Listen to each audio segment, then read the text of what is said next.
Good afternoon, everybody. My name's Tom Fritz. I'm with the EFG Group as well as the International Futures Group. We're going to talk about what the USDA had to say to us today. What kind of curveballs did they throw us? Probably the biggest curveball was the domestic winter wheat production.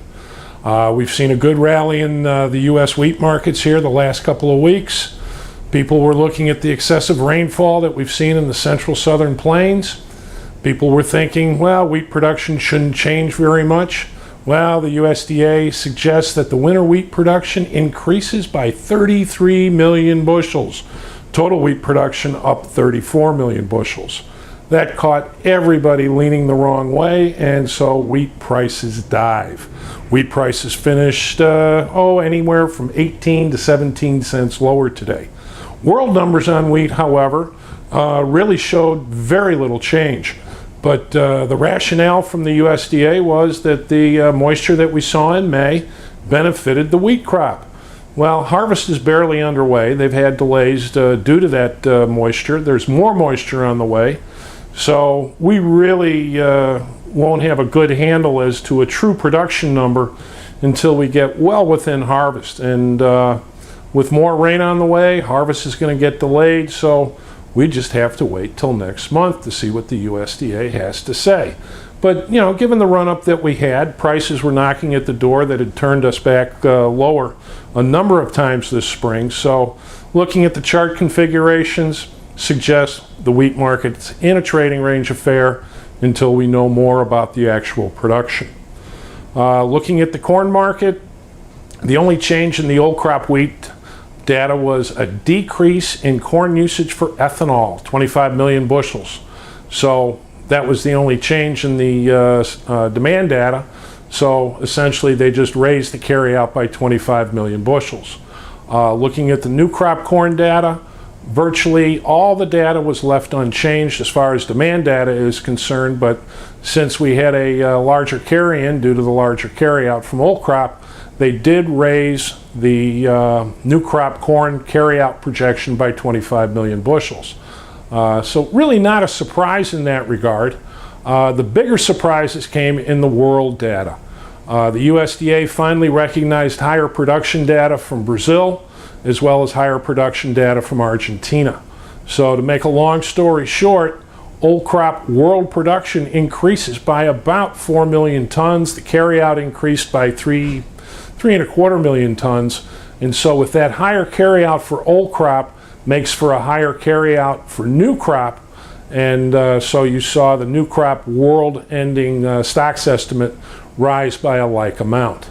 So corn market was under pressure for most of the day. Most people thought it was just a correction due to the recent rally, but once these numbers came out, the world data really weighed on the flat price, as did the sinking wheat prices.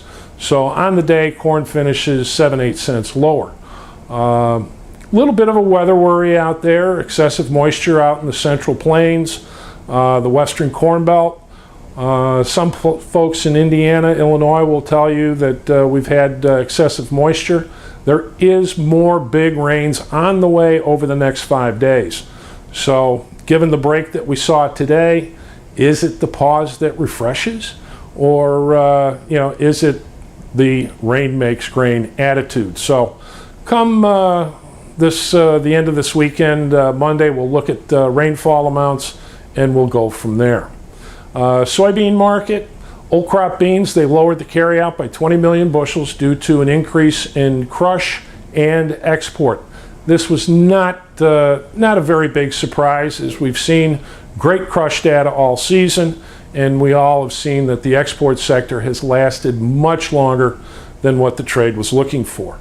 Looking at how that equated to new crop data, all the demand numbers for new crop were basically unchanged. They did raise crush by 5 million bushels. So your new crop carryout is being decreased to 475 million bushels.